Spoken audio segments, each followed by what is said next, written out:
Now, of those houses, about 8 of them are local authority houses of various sorts. So this is not just a private thing, but to take on board that we're not going to get out of jail just by doing social housing. We have to play our part, but there are others as well, which is in the private sector. The 30,000 visitors a year come to these things, and that's very important because you can go there and learn and listen, and a lot of tacit knowledge goes around in these things. Like you say, does that work?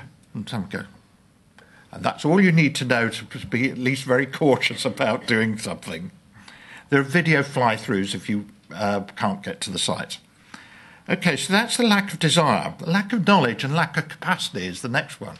There's desperately few builders, installers, suppliers who actually know what they're doing. How do you find them? Well, we didn't know how to do it, so we've got a My Green Builder register, and it's not because we want to do it, it's just because there's nobody else yet doing it. If anybody would like to do that themselves, it would be great.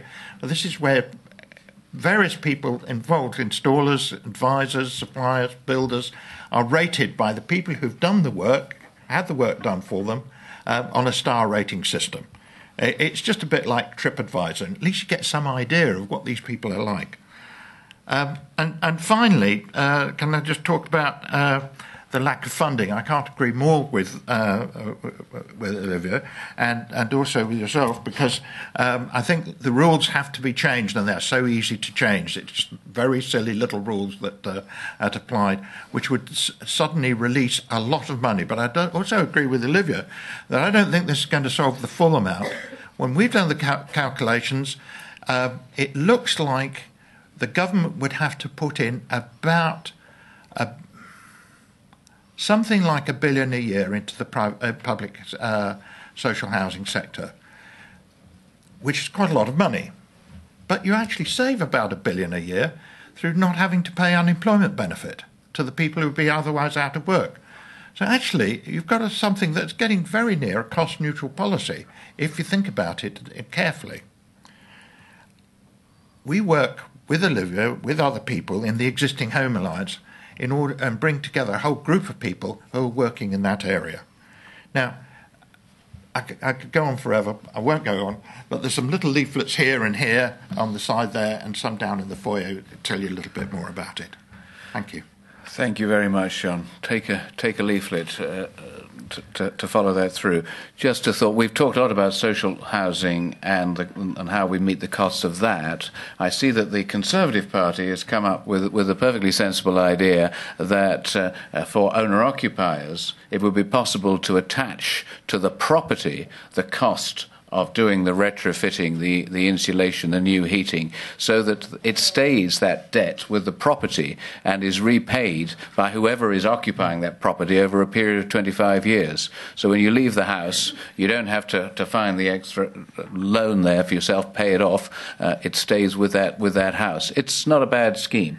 And as you say, in any case, all of this turns out to be cost neutral when you take into account the fact that it's not just 15 times better in terms of carbon emissions, it's 15 times better in terms of employment and what is generated by investment. And also, we pay £3 billion a year in winter fuel allowance. Now, if you've got your houses insulated, you don't have to do that. So there's a huge reservoir of money, which at the moment is just going straight through the sieve, which if you block the sieve up, you can keep. Absolutely. Well, David Ireland, who's Chief Executive of the Empty Homes Agency, on the right-hand side, has already addressed you in a plenary session. So, David, although you're going to participate in the questions and discussion, we'll hold you for the moment, which means that I come then to our final contributor, who's Charles Jarvis, Assistant Director, Market Intelligence at the TSA, the Tenant Services Authority. Charles, have a 4-minute slot. Thank you. I don't think I need 4 minutes because I was a little bit surprised I was going to be doing this a speech about what we're about. Basically, I've not been here today, but what I've seen has been incredibly interesting. And what we're about is actually regulating social housing. So, and we've been in existence now for 1 year, and we're due to publish our standards of regulation at the end of March, and we've had a consultation process that has been a two-part consultation process that came to the end on the 5th of February. I can't tell you what's in the outcome of the consultation process, but we have got 6 standards. We will also be continuing to encourage and support co-regulation at a local level. I think what's really important is to start explaining why regulation is important. We're all about demonstrating saving money at the moment. Well, actually, we save, just by a small organisation actually saves about £500 million a year in terms of lending costs, which are accountable to the RSL sector. So they're about 150 base points lower in terms of their rates than you'd actually expect. And so the council mortgage lenders and other providers are actually very grateful that they've got an independent regulator there to actually provide scrutiny of what's going on. But we're no longer going to be just about RSLs. As soon as we get our domain order from Parliament, from the 1st of April, we'll be able to take power and actually be there to regulate all social housing. So that includes council housing. And what's really important to explain there, that also includes ALMOs, because the arm's length management organisations are actually an extension of councils. So we'll be wanting to regulate the councils, not the actual ALMO itself. I think that's really important. In our first year, what have we been doing? We've been investigating what we need to do and take things forward. We've been doing some very incredibly interesting research studies. I'll say that because that's the work that I'm responsible for. So, for example, we did some tenant satisfaction survey of across all domains of social housing. So that's shared ownership, the council domain and the RSL domain, where we actually got satisfaction level of tenants for their landlords is incredibly high. It's about 81%. And then when you ask people about their neighbourhoods and do they want to live there, is it a good place to live, that's also incredibly high, it's 80%. But when you ask them about their involvement and do landlords enable them to be empowered, then it falls to about 52% of tenants. One of the prime aims of our organisation and of regulation is actually tenant involvement and empowering tenants to actually take control of and make sure that they are getting the services that they want to see. Satisfaction is a really good measure of that, but it's not the be-all and end-all. So, Chair, that's basically all I wanted to say at this moment. Thank you very much, Charles. Well, the two bits of news, one of which you provided and one you didn't there, that I'll just pass on. One is that your reach will cover council housing and ALMOs. This was an amendment that I put down to the housing legislation, and so that this will be then the whole of social housing under one regulator. The bad news is that the Conservatives, who may or may not win an election on the 6th of May, have decided to abolish the TSA.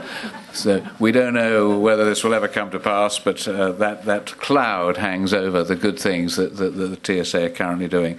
Well, let's now open this up for debate and discussion and questions and things that people would like to just share with us under these broad headings: the future of affordable housing, the sustainability headings, and right the way through to the involvement, engagement of residents in the management and processes. So, thoughts from the floor. And here comes a microphone. There we go. One of the things that always puzzles me is how much money we try to focus on... Just say who you are, if you would. Sorry, my name's Paul Taylor. I work for Reading. One of the things that always amazes me is just how much money we focus on putting... energy efficiency savings into new build when we have so much stock that is falling apart and old. Why are we talking about putting 20 grand's worth of improvements into a single home when we could easily do a sort of 106 agreement where that provides loft insulation for the whole street?